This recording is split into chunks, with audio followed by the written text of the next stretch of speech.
Good morning and good afternoon to our merry Marvelites. Welcome to another installment of Marvel Movie Talk right here on Geekscape. Very excited to be joined by Nate Miller. Nate, thanks for being with us this Yeah, week. of course. And Thanks for having me. yeah, and looking forward to breaking down episode 3 of Secret Invasion. And we do talk about spoilers on this show. So, in case you're just stumbling across us, know that we're going to talk about everything, but there's not really a ton to spoil. See, definitely, as I said last week, sometimes you feel like creators are from the M. Night Shyamalan school of like, does it really matter unless we have a big reveal at the end? So we'll talk a lot about it. Nate, you were not with us last week, so I want to get a quick catch up on your thoughts on episode 2. There's something specifically I wanted to talk to you about, but how did you feel that we progressed from week 1 to week 2 last week? It was okay. It felt a little bit better, a little more focused. There was a little more kind of a plot development. But still, overall, my feelings are kind of the same. It's just kind of mid. It's not bad. It's not really good. It's just kind of is. I will say I really am enjoying. The more I see Gravik on screen, I am really enjoying him. His performance is really good. So that has been a big highlight for me. And I did like the Rhodey Nick Fury kind of back and forth from last episode. That was cool too. Yeah, I was actually gonna ask how you thought about that. I think it was good to finally get these characters together, and I think that we, with the help of the chat, we felt like there had never been at least significant interaction between Rhodey and Fury before. It doesn't mean that they were never in the same scene. Doesn't mean they never talked to each other, but anything consequential like that, we definitely hadn't gotten before. Two great actors that people have enjoyed outside of the MCU, but getting to really see those characters. And yeah, that was one of the things I was wondering how you felt about that. We had a theory that Rhodey could very well be a Skrull. Now, Oh do yeah, you feel like that? absolutely. Yeah, I Yeah, think that the way that the way that he handled the entire thing, I'm like, because there are things that didn't feel like they meshed. I feel like in the first episode we only saw Rhodey for a moment. I feel like that was Rhodey, but then I feel like the meeting with Fury in episode 2, that was a Skrull. So that's I doesn't think seem they like were that'd be both a scroll. revolutionary. I'm sorry, what was that? I think they're both the scroll. I think they replaced him earlier on. Oh, okay. So even before the series, yeah, that's true. That could work as well. Yeah, and I mean, having that high leverage position as an advisor to the president, not to mention, a whole vault of Stark armor that he can put on at any time. Yeah, so I think that's probably the big play left in the series. So here we are, 3 episodes in. We're halfway done with the series, and my problem continues to really just be kind of the pacing. It's Yeah. sometimes MCU feels like checkers and it moves pretty fast, but this is a really long, drawn out chess game. And I almost wonder if they told the same story in a movie. One, they'd have more money. Two, it would have to just move so much faster than this. I think some stories lend themselves to, like, a good example would be in the Star Wars universe. Andor is a story they never would have told in a movie. But having the time to sort of deliberately tell a story that was a little slow to start, but really picked up. And it's kind of what I'm hoping for here for this story. I think I continue to like the cast. I like some of the interactions of the characters. Still not sure why Shooter McGavin is from Happy Gilmore is, I mean, he's clearly like a Tucker Carlson, Bill O'Reilly type. We get who Yeah. he is, but it's like there's like 2 episodes now where we've seen him and he hasn't talked. He was on the TV, Fury was watching him, but he hasn't really interacted with anyone. So I'm like, all right, I guess there's a reveal yet to come with that. But how did you feel in terms of moving the story along here in episode 3, Nate? I mean, I think this episode was much better in terms of like character progression for like Talos and Gravik, and like seeing more Yeah. of their backstories and their interactions with each other and stuff.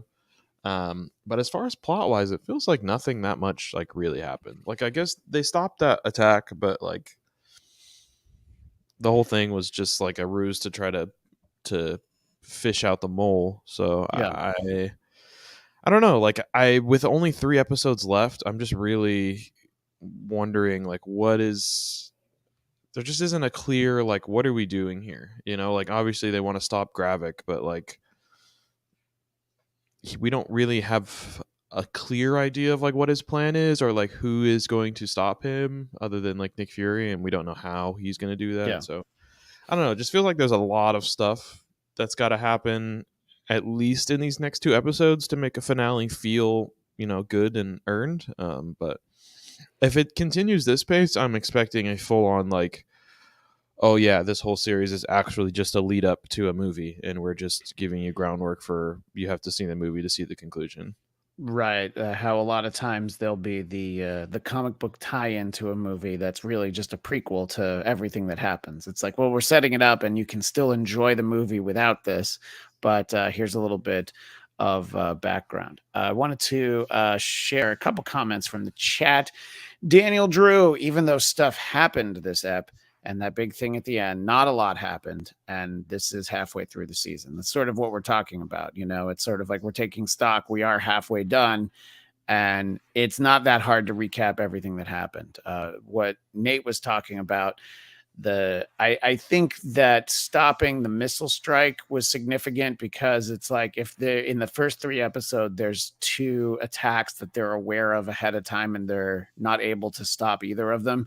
I'm just like, okay, so clearly Fury has lost his game, you know, and you know, I think that it was.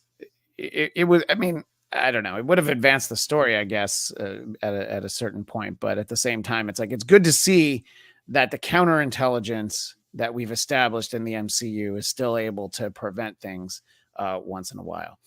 Cami Egan, I thought this episode was slightly better than the last 2. I was glad Amelia Clark had a bit more to do this episode. She still seems like an unnecessary character. Well, Gravik clearly thought so. That's why he shot her. But yeah, she doesn't really add that much. I feel like obviously Talos has, you know, he's very protective of his daughter, and for Gravik to sort of use that in the, you know, in the conversation they had, you know, that definitely raised the stakes on a personal level.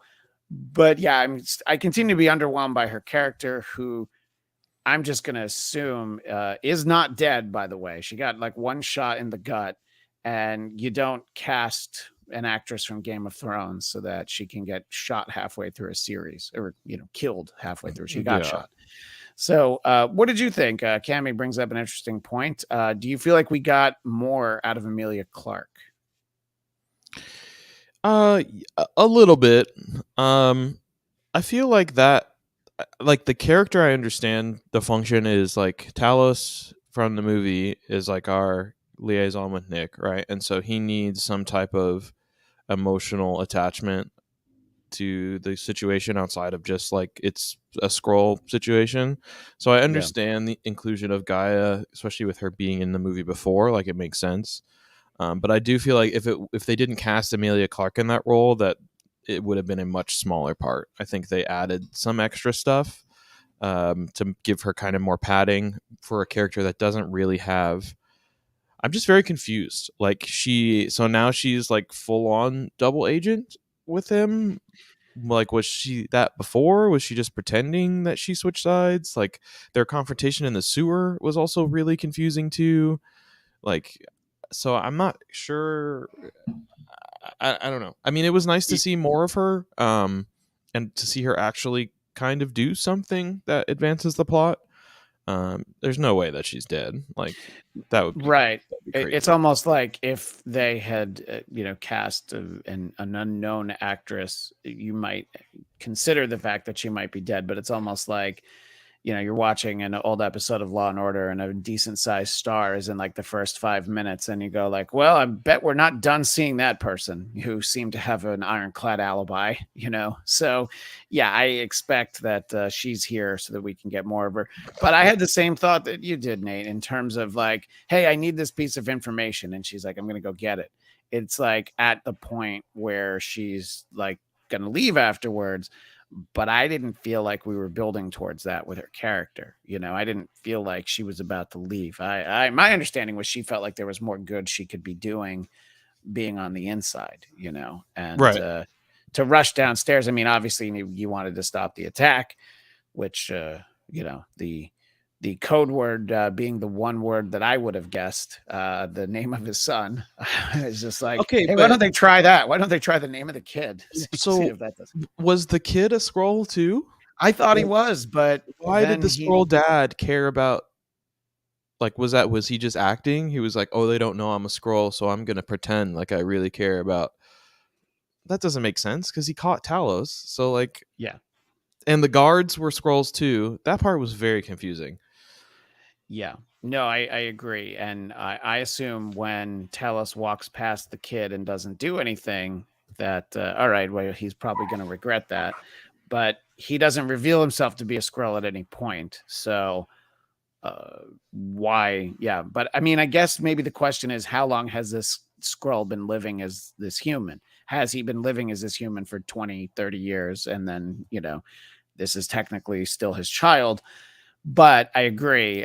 There's a lot of times they have plenty of time in this series, and then there's always occasions where we could probably use a little bit more explanation, a little bit more exposition, like going back to last week's episode, the fact that Rhodey says, well, I'm going to take you in, and then Fury gets away in what seems like some kind of altercation, but they decided to not show it to us. Yeah. So I think that there are times like this where it's like, I mean, somebody read this, somebody's doing continuity, somebody realizes, hey, we're not really getting the explanation we need here. But I don't know. I think that we could have used a little bit more. I agree with you on that. But the big sit down between Talos and Gravik, I think, was good interaction between the two of them.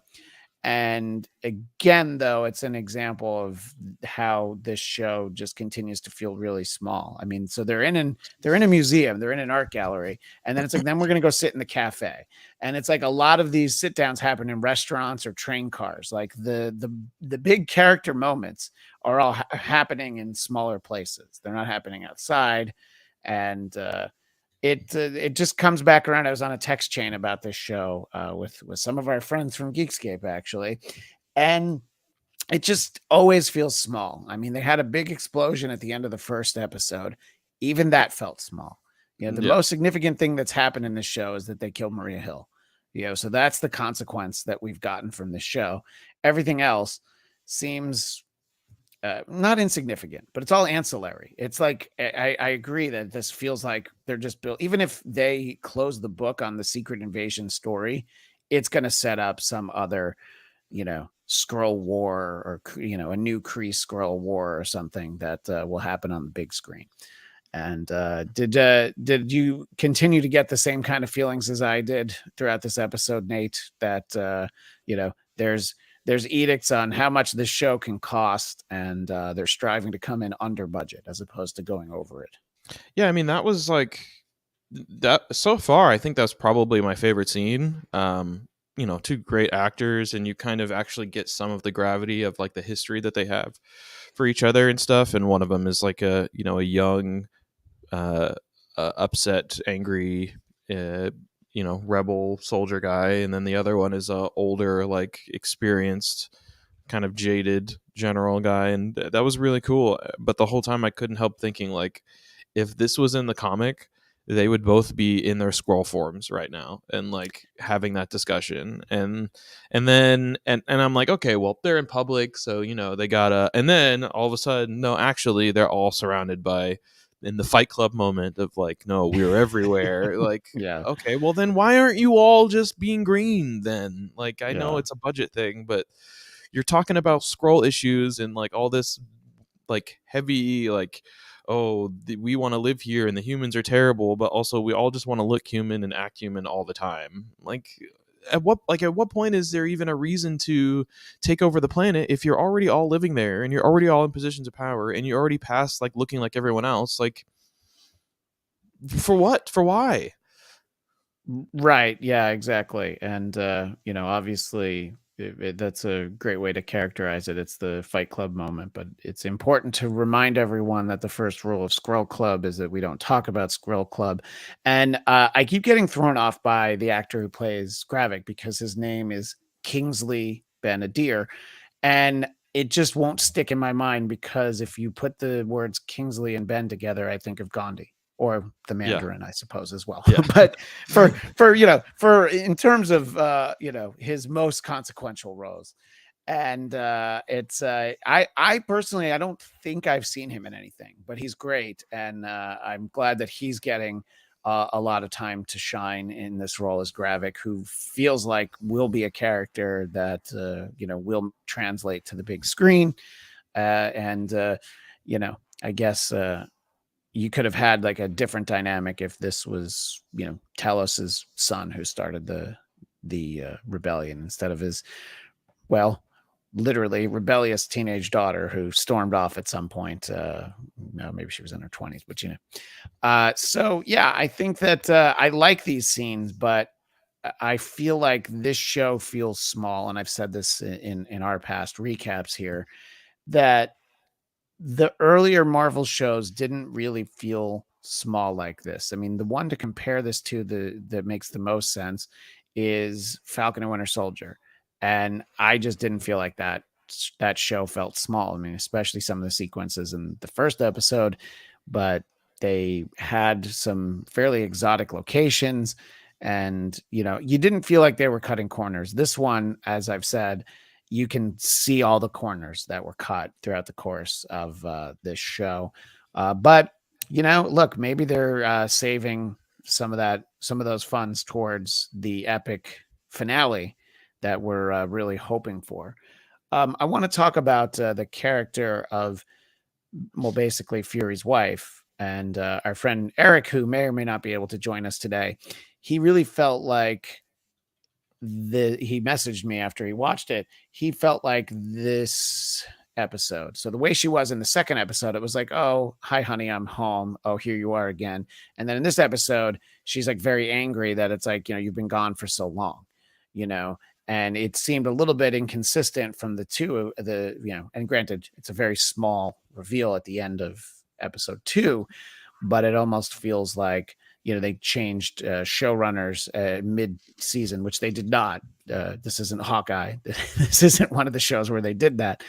But she did feel a little bit different in the course of telling her story and setting up what we learn in the end. How did you feel the sort of the arc that we've gotten for that character thus far, Nate?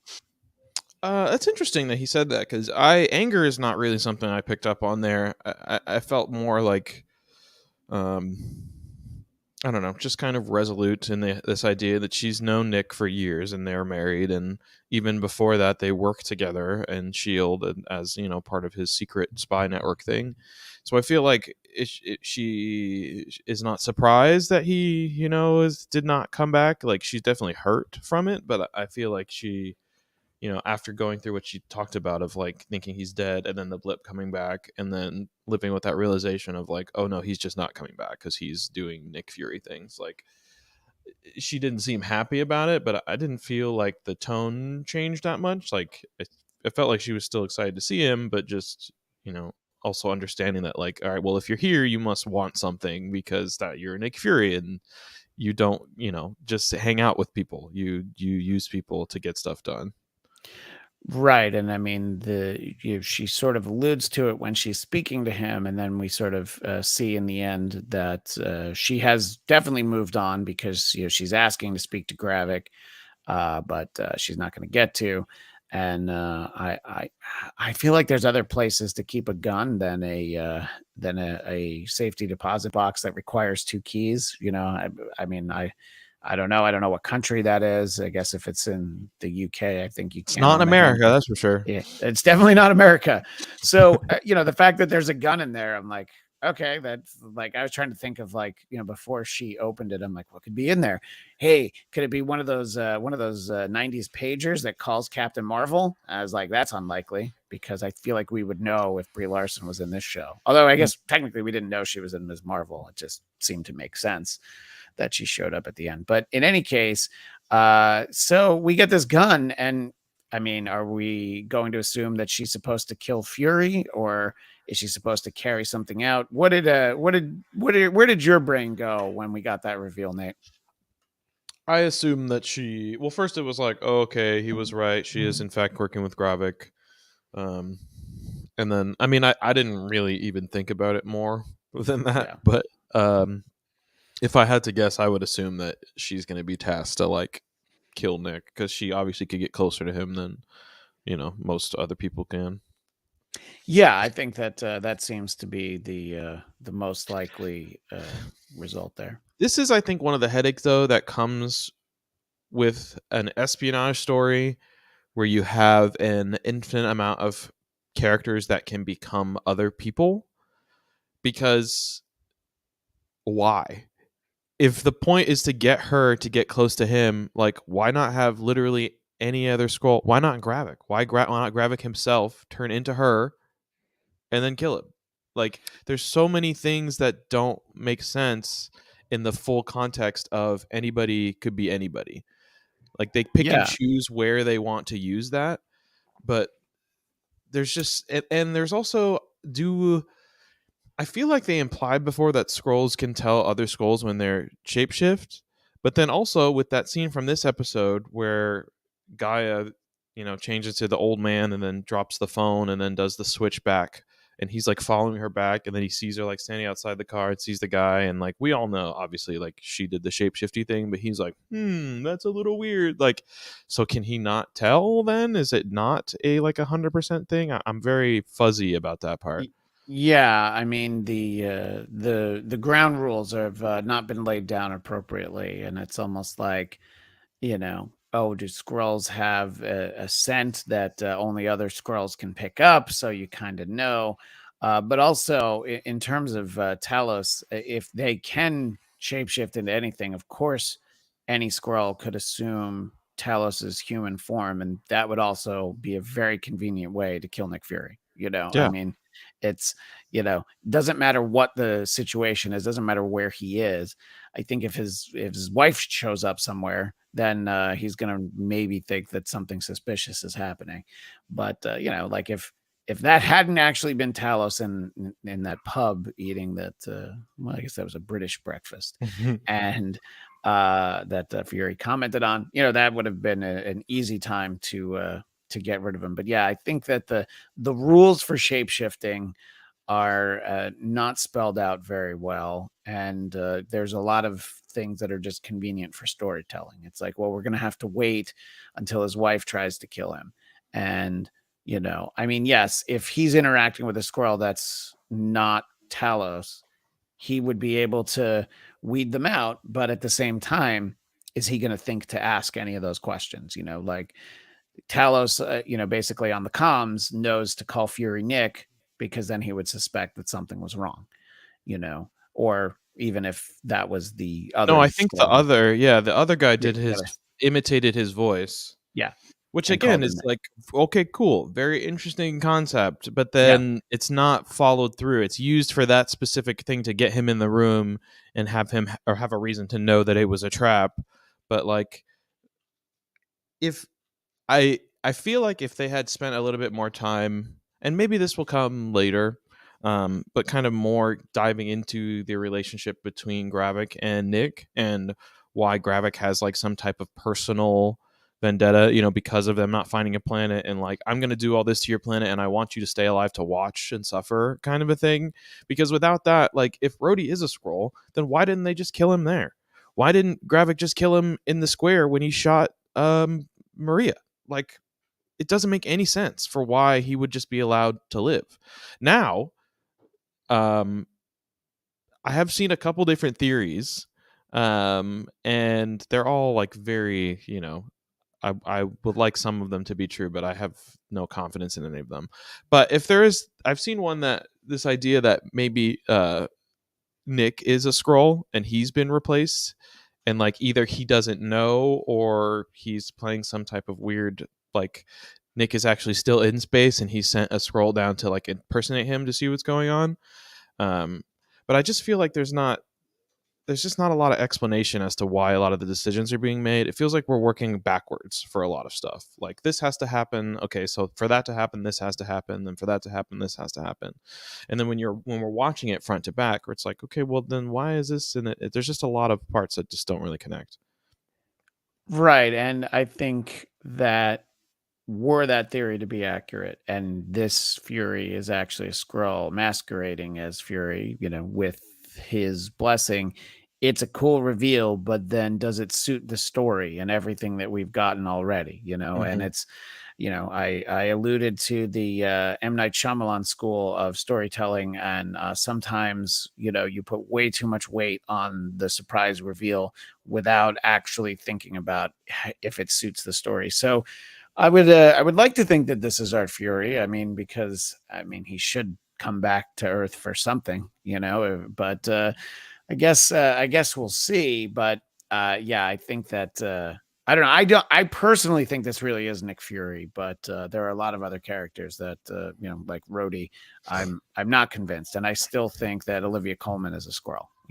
But playing the long game, as it were.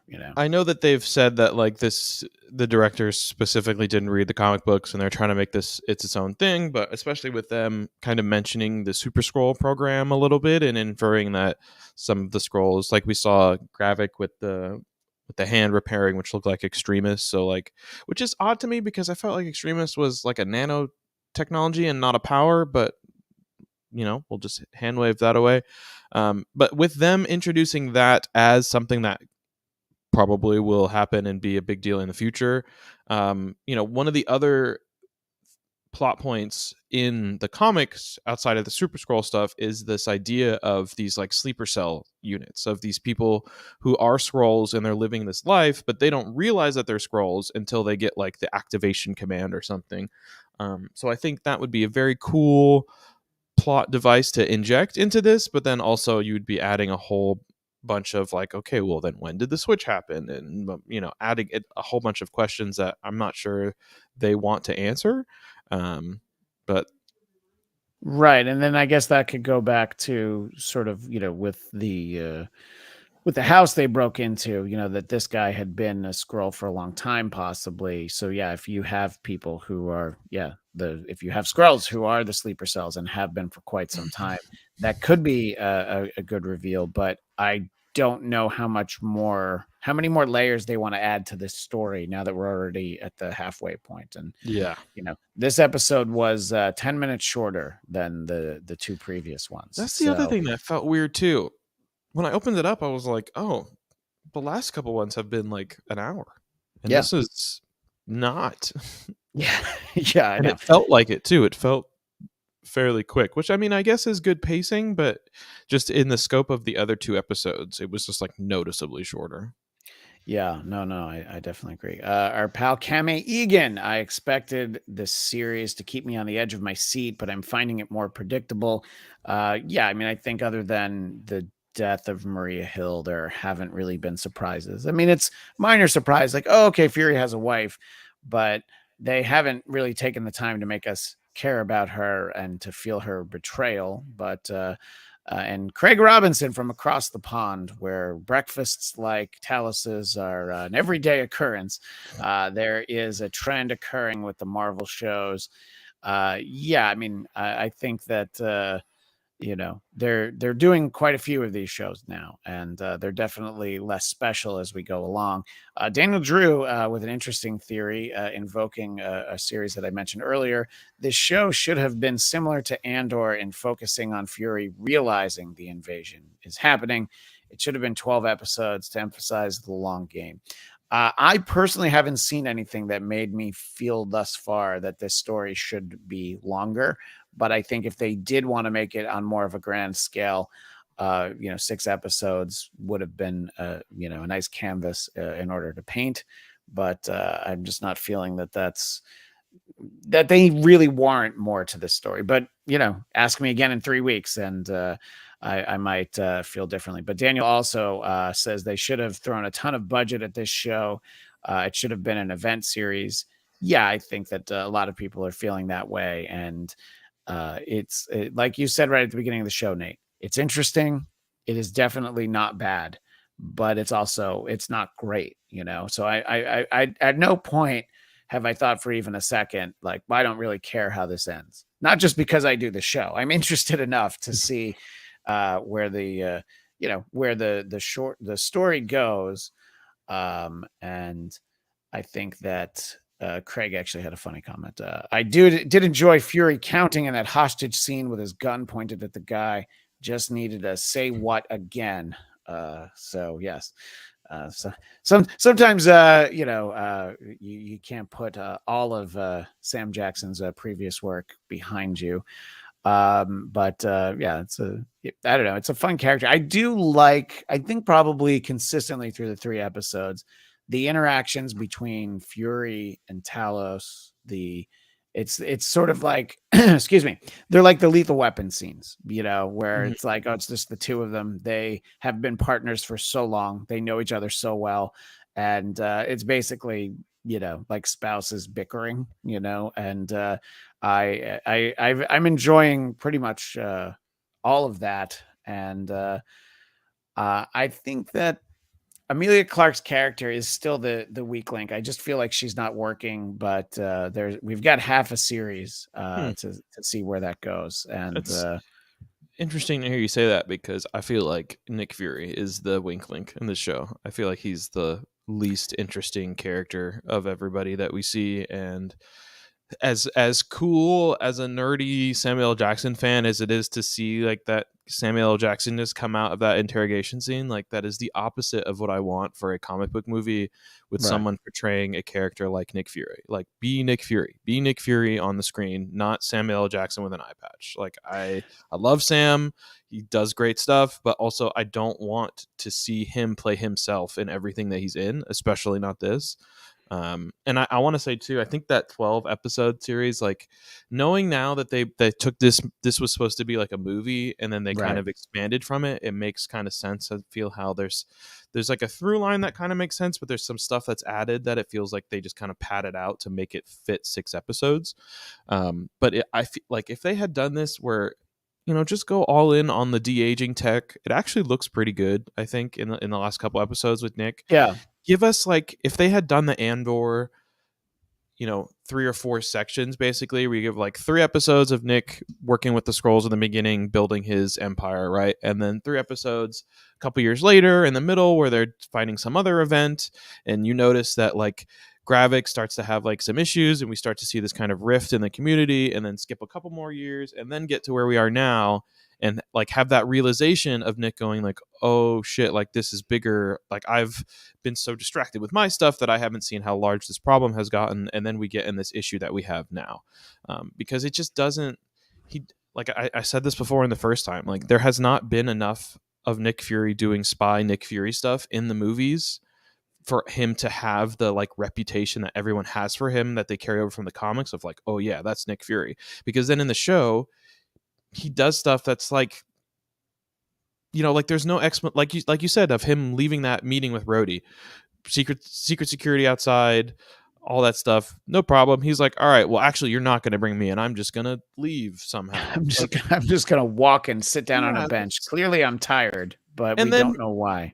We got what I thought was actually a really interesting and dark interrogation scene with the British intelligence lady, right? And then we get something similar in this episode, and Nick's just like, I'm gonna shoot you. Don't make me shoot you. I'm gonna shoot you. Like, really? Like, cut some fingers off, cut some toes off. What kind of espionage interrogation is this? Like, you're trying to stop this bomb that's going to start World War III, and you're like, I guess we just got to kill him, and we're all going to die. Like, come on, man. Like, this is Nick Fury. This is the top of the spy, head of Shield, secrets within secrets, folders Yeah. on everybody guy. Like it doesn't. Feel like I'm not getting any of that. Right. And I think that my feeling for Fury more than anything else on the show, and again, it's a similar feeling with Amelia Clark, the idea that we're going to have a reveal. I feel like we're going to get Fury being Fury, but you're right. What they've given us so far, especially in the first episode, he was absolutely the weak link. I feel like they are telling his story the most deliberately, and I have faith that we're going to get it, but that faith is not always rewarded with with Marvel in particular, but Disney Plus in general, So we could definitely be comparing very similar notes after the sixth episode. Daniel brings up another point. I still don't get how a planet hasn't been found in all this time, even with other stuff going on in space and such. Carol has been so many planets over the years. It's just a weak, quote unquote, explanation. I mean, especially during the blip, I feel like you could have found a planet a lot easier at that point because there were less people around, less scrolls to find. And maybe that's what Talos was thinking. I'm like, well, half the people on Earth are gone. So how many scrolls do we have? Like 1 million. Great. Let's just Well, go but ahead. half of them would have snapped too, right? So they would Right. have Well, only that's had true. Well, half of so that's true. We were at 1 million now. So it would have been 500,000. I feel like the explanation is really simple. They're just not looking. Just like Yeah. Talos said, which I have mixed feelings about, of this whole idea that Nick Fury only rose to the position that he did because he had this secret network of scrolls that were basically doing all the leg spy work for him.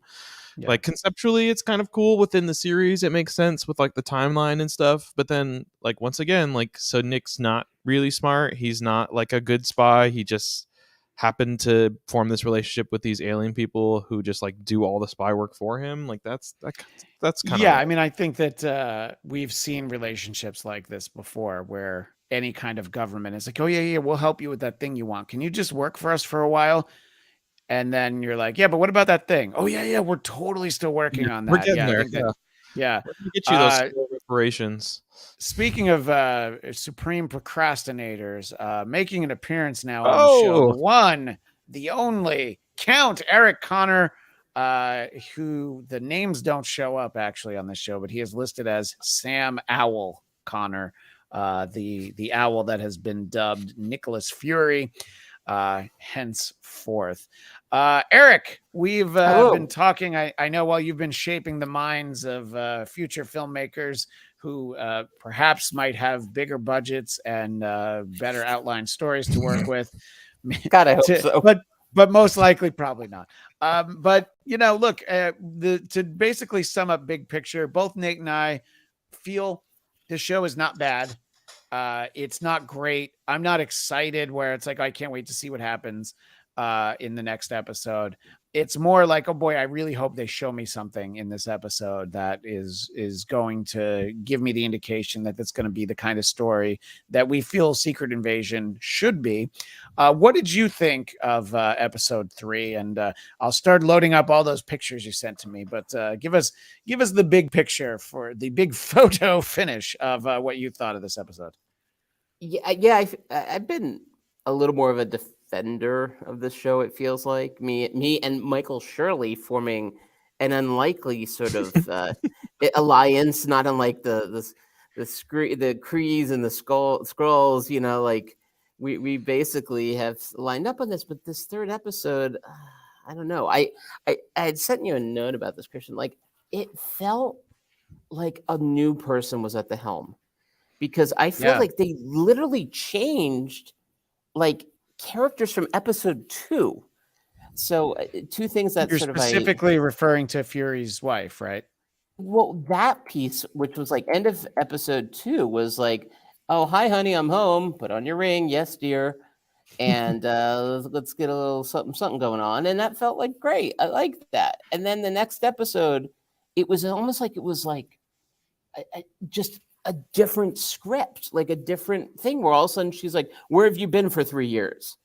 I'm like, well, I'm reasonably certain, I can't speak for all our partners, but I do believe the fabulous Heather if you opted to, I don't know, be in space for a few years and then came home, I think there'd be some explaining to do right up front. Because well, I mean, first of all, she would say thank you for going. No, I mean, once she gets past the joy. Yeah. Well, once she realized, like, oh, I want to go see Taylor Swift with my friends, but there's no one to watch the kids. Babysitter. That it's like, can you come down from space? And I'm like, oh my God, the space Taylor Swift is so much more talented than the one on Earth. I'm watching it tonight too. So, but no, I know what you mean. It's there's a consistency, I guess. And by the way, I was waiting for you to arrive. Michael Shirley is absent today because of the fact that yesterday was the 4th of July. And I don't think it has anything to do with how he feels about America, but it was definitely an excuse for him to have a rager. But he did issue this statement he's asked me to read because he says his parents still watch even when he's not here. So the 4th of July is just about a bunch of people who didn't want to pay taxes anymore. And look how that worked out. I'm just here for the party. So I'm glad that he'll be back to party with us next week for the remaining 3 episodes of the show. And if I didn't read that, do you know how many? Well, Eric, you know how many texts I would get for not reading that because sometimes you wake up with 74 It's texts. not the text; it's the pictures that get sure. scary. Okay, that's fair. Nope. Yeah, exactly. But let's get I've back. I've changed all the filters on my phone because of that fine gentleman. Every one of them. Oh, my kids can't even reach me anymore. Wow, that might be for different reasons. So, what did you feel about the focus we've had as we talked about this episode is Fury. I am hopeful that we're going to get the Fury that we expect. Maybe never actually warranting the reputation he has that Nate pointed out that like we've never been proven in any movie the Fury's in that like, oh, he's really this great spy, the way everybody regards him, the way he is in the comics. But I'm just hoping that by the 6th episode, I'll feel like we're getting the Fury that we've gotten from the movies. How do you feel his character has been through these first 3 episodes, Eric? A little bit of a ping pong ball, honestly.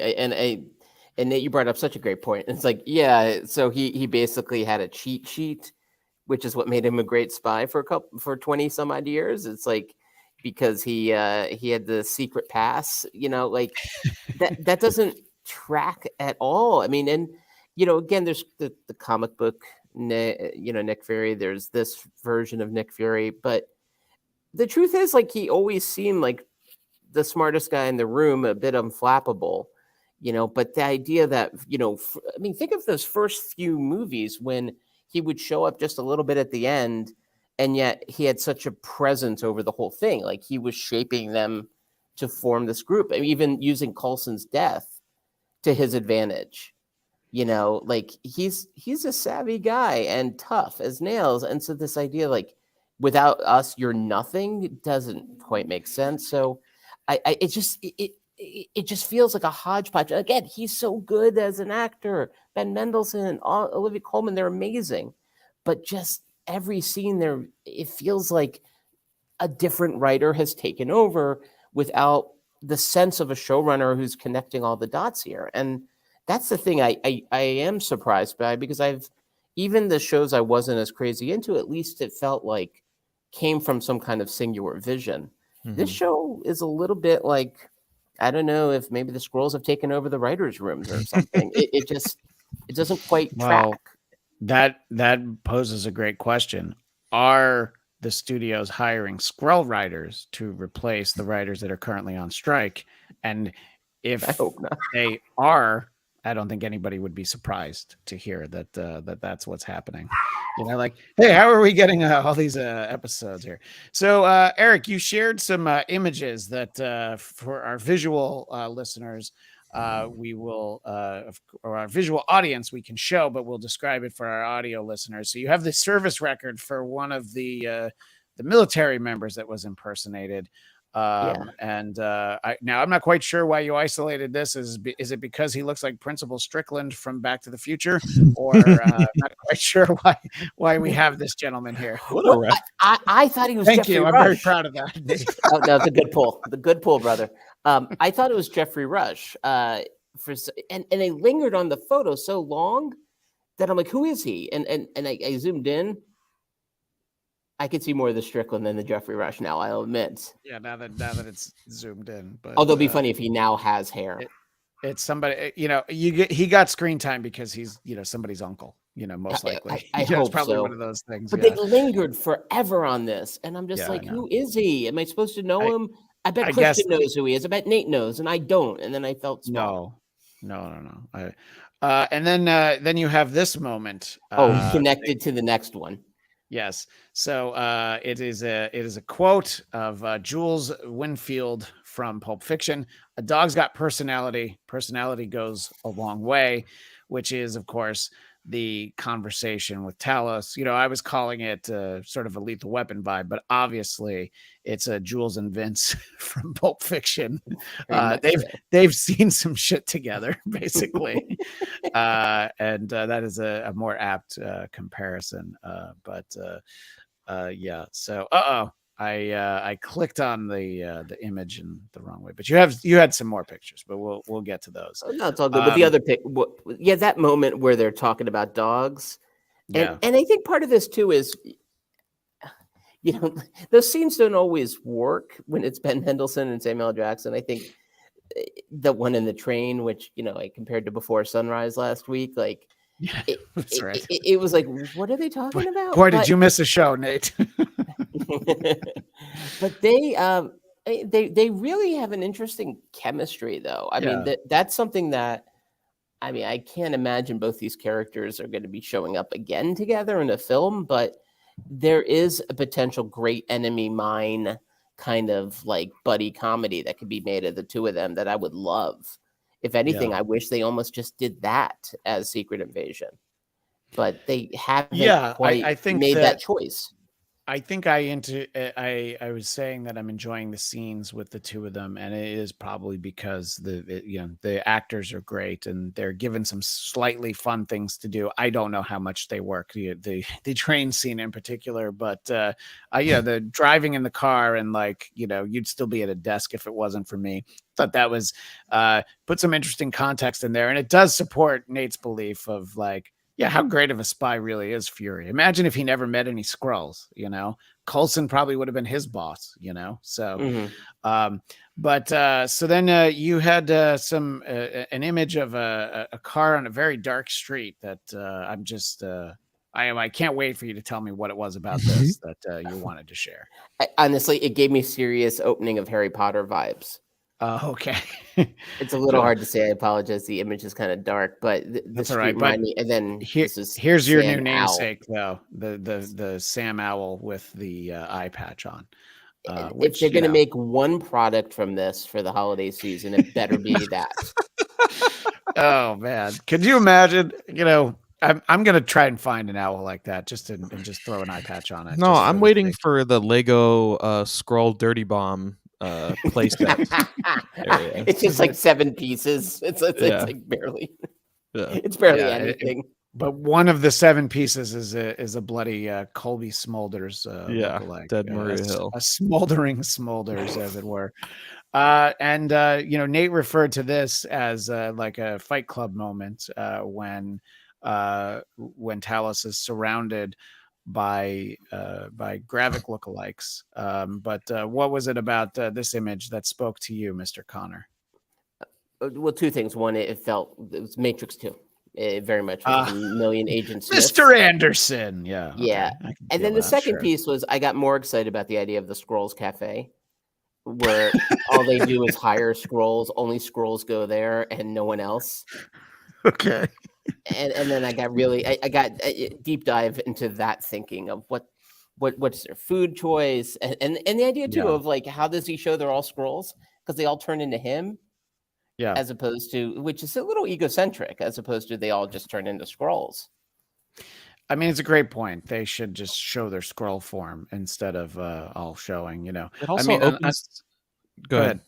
No, it's all right. It also opens the can of worms of Skrulls can look like other Skrulls. So now anybody could be anybody. So it was already a line that was very blurry, but now we know absolutely for certain all these people can turn to look just like Gravik. So it was like a cool cinematic moment, but then on the larger implications of the story, I'm like, I don't think you understand what kind of can of worms you just opened up. Because now every time we see Gravik, like, is it Gravik or did he send someone else to be him? Like, is Gravik even real? Is Gravik a like a made up thing that they all just kind of like, we Right. are all, you know, Spartacus kind of. We are Gravik. It's the idea that Okay. everyone in Gotham City could be the Joker. You know, we're all a little bit the Joker. Yeah. Do But you think that Gravik has like a season pass membership for the museum? Like, and they all like use one pass, or do they all buy? Like, that's a large budget, you know? yeah, Like, he just shows the one Netflix is going to crack down on their password sharing. Yeah. Yeah, all the scrolls have only one account for everything. Yeah. Yeah, well, I'll tell you, if episode 4 ends seemingly with, you know, the death of Gravik, then this scene, you know, planted the seed, and you know, having a whole week to go like, nah, he's not really dead. But I don't imagine they would do that. But the thing with the hand, oh yeah, so you guys might have, apologies, you might have already chatted about this, but like, oh, the lights went out. I guess now he's one of the super scrolls because he's able to do that, right? That's not a scroll thing. Yeah, that's it. Extremist. Go ahead. Sorry, I spoke over Nate saying extremists. Yeah. In episode 2, I don't know if you guys talked about this last week, but there was that, you know, the whole super scroll thing, and then Guy goes in the computer and sees like the specimens. There's 4 that are listed. It's Extremis, Groot, the big guy that was on Thanos' team that got his hand chopped off in the ring. I forget his name. And then one of the like frost beasts from like Thor. So extrapolating from that, he has like, he's got the extremist powers to kind of, because it had that same kind of glow to it. And then, you know, spoiler, but in one of the trailers you see him do a Groot kind of like stretchy arm thing, which now makes sense, knowing that that's one of the powers in their kind of database thing. Right. Yeah. So yeah, I'm assuming that's what it was. That's what would make the most sense. And Cammy Egan, Cole Obsidian. Yeah, Cole Obsidian. Yeah, I just was coming up nothing. I was trying to remember that character's name, and I'm like, oh yeah, what is it? And I just did not have it. Well, we have one more photo from Eric, and it features our friend Shooter McGavin, who, as I've pointed out, in scenes that he's in, he hasn't talked since the first episode. He was on the television, but he's a fairly recognizable under 5 extra in most of this series. So clearly they've got big plans for Shooter McGavin, and I don't care what his character name is. He's Shooter McGavin. But did you want to see if they were perhaps merchandising the mug in front of him that we see for our visual audience, Eric? Well, this is now the second time I feel like they've sort of leaned into satirizing InfoWars. They did it with J. Jonah Jameson. And if there was a version of InfoWars starring Shooter McGavin, but as Shooter McGavin, once again, not as the actor, not as right. But I got excited about this idea a lot too. And I think that moment, I actually kind of hope they maybe go a little more into this idea of disinformation. And spreading, like, fake news and whatnot. Like, I think that there's something kind of interesting there about, well, if it gets into one of my favorite sci-fi movies, which is They Live, and the idea of when you have people like that in power, what they can do to manipulate the whole world. And that's something they kind of name checked a little bit. They haven't gone too deep there yet. This gave me a little hope, but it was real quick. I agree. This is an actor well above his pay grade, though. So something interesting has to happen with this guy, because otherwise you go and you find the Atlanta version of him that's non-union. You don't need him. Man, we're really trying to help the studios break be union busters. Yeah, you're really giving a lot of advice. And I'm sorry, what were you going to say, Nate? I definitely got like Tucker Carlson vibes from this kind of a segment thing. And but it's interesting, especially the food box, which that's right up there with Alex Jones, Glenn Beck, and a number of other people sell food boxes. But the interesting thing, when you invoked InfoWars and Alex Jones, I've not done that much of a deep dive on Alex Jones, just enough to occasionally do an impression on my podcast. One of the things I know he talks a lot about are the lizard people taking over. And I'm just going to say, what do Skrulls look like? Look, I'm just saying. Yeah. So there could be some info coming out of the Shooter McGavin character in the weeks ahead. But yeah, I guess we'll see how it all works out. But the misinformation of the media obviously is a big part. And I know Daniel Drew has spoken out about this before. Cull Obsidian was named Black Dwarf in the comics. They changed it to be politically correct. I mean, that's certainly your opinion as to why they changed it. Cull Obsidian was another name for the Black Order. I think changing it to a name that meant something else in the comics, that's where it gets confusing. You never know when a creator, I mean, that would have been the Russo brothers, I assume. Maybe they're like, I don't like that name for the character. Let's come up with something else. But I do know that that's something that Daniel's brought up before. And I do want to highlight a comment that the timing, it had already passed, but Craig Robinson, when Eric was talking about the Skrull Cafe, where everybody knows your Skrulls, and we could do the entire theme song from Cheers, but I feel like we'd get a strike from YouTube if we did it. I smell a future Photoshop. Yeah.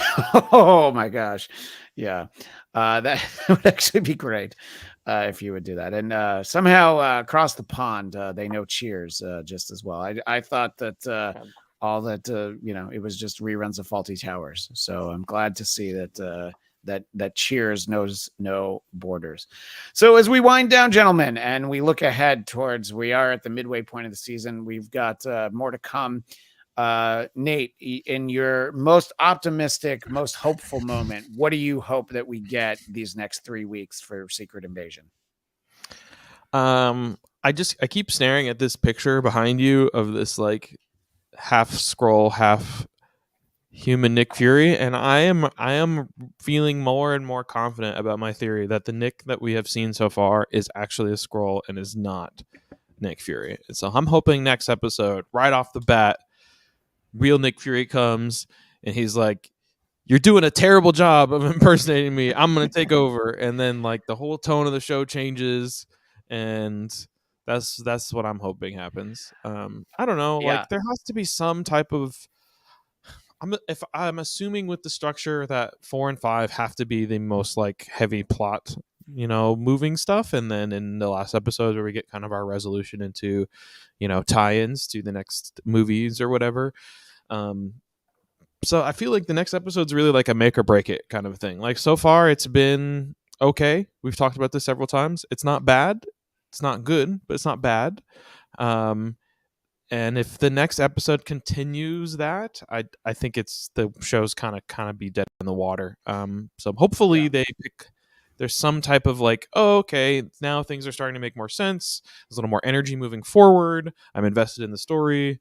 How they do that, I don't know. But I don't know. I'm looking forward to seeing more Gravik at the least, and more Talos, to be honest, too. His performance has been really fun. Yeah, no, I definitely agree. And Cami Egan earlier in the chat had said interested in how this is going to lead into both Armor Wars and Captain America Brave New World. I do hope, and sort of Nate and I were talking about this earlier, that I do hope that this show doesn't just feel like set up for those future projects. I hope that there's a sense of like, all right, the Secret Invasion was foiled, and going forward, perhaps we'll have more Skrull storylines. But yeah, I don't want to feel like this was all just extra. And for you, Eric, what do you hope we get to see more of besides more of your photoshopping skills that it looks like you're already getting started on?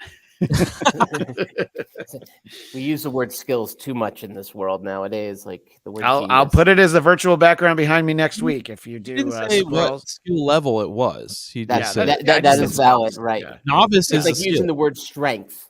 Strength can also be limited strength. Right? I didn't say you were a black belt, just that you had a belt. So. J.C. Penney. I hope it course corrects from this third episode. Again, it's never been bad. Like I've never had a moment where I'm like, well, I don't like the show. I don't like the scenes. Like they're all fine, and some of them are good, but it feels like the center. 3 episodes into a 6-episode run. we should at least know kind of like the center of it, even if there's still questions that haven't been answered yet. And that part I feel like is kind of missing. And it would be a real shame if they don't pay this off more, especially because you get that sense that maybe this might be Nick Fury's swan song. And if so, like they better write him a better tune, because that line he had about what are you going to do with retirement? I was thinking revenge. I'm like, all right, there we go. And then he didn't really do much revenge yet. So Not yet. maybe Yeah. the last 3 episodes, especially with his wife now having turned on him, it seems that feels like, all right, like a totally unhinged Nick Fury would be kind of amazing.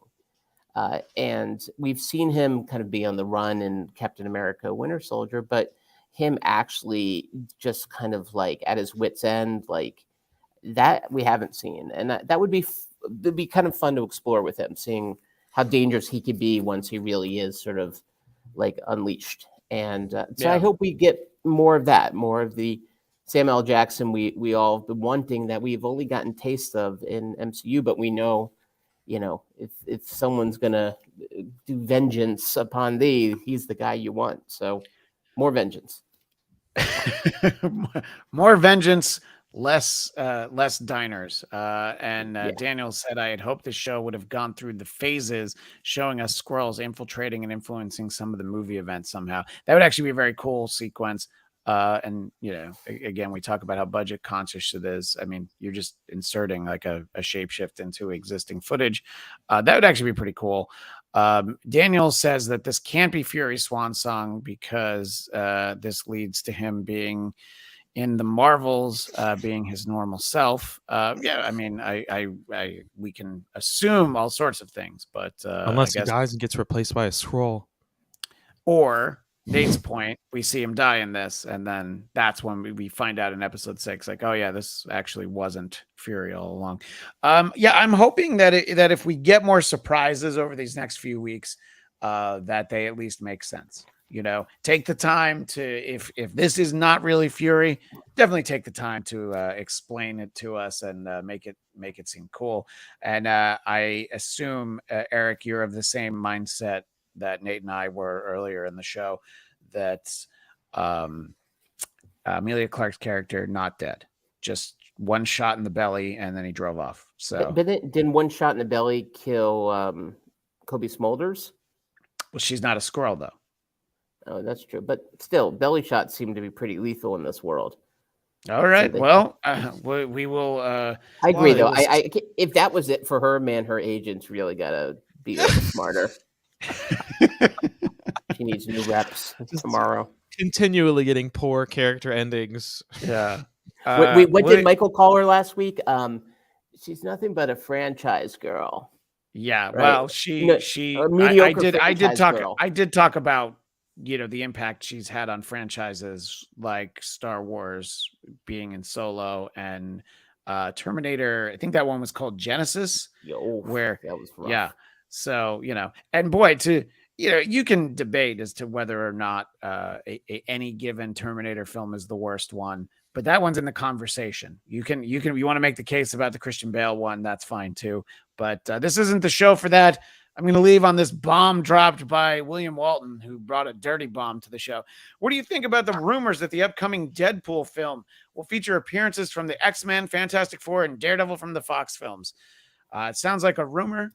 And I think that perhaps you could see some of those actors occasionally, but no one would assemble. I mean, especially you're talking about Ben Affleck as Daredevil.